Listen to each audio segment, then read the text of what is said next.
seventh round, you had the Browns taking a young quarterback, and I like that thought process. I think that's probably something they're going to look at because I don't think you're going to extend Case Keenum, at least not at the money that he's making as a backup cornerback for very long. Who are some young guys late that you look at as a developmental type quarterback? Yeah, and in this particular incarnation, I put in KJ Costello from Mississippi State. Most people remember him probably from Stanford, where he started for 3 years. He went and joined Mike Leach in the spray and pray offense at Mississippi State and did okay.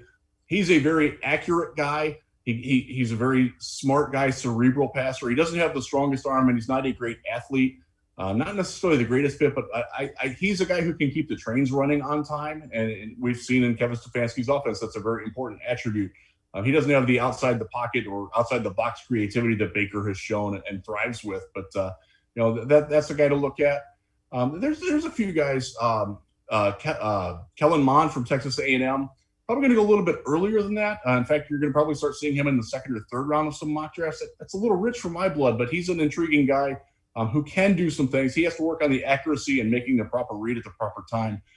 Another one to consider is Ian Book from Notre Dame. I put him in a previous incarnation.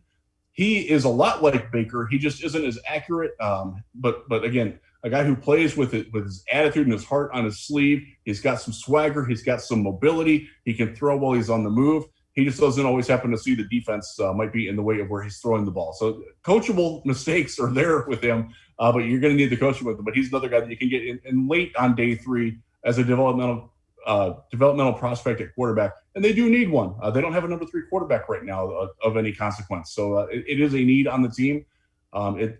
Do they draft it? We'll see, but it is something that you definitely have to keep an eye on, and they will certainly add another quarterback at some point. And I don't think they're going to pay for one. They don't like to pay for depth, so a cheap late draft pick is probably the way to go there.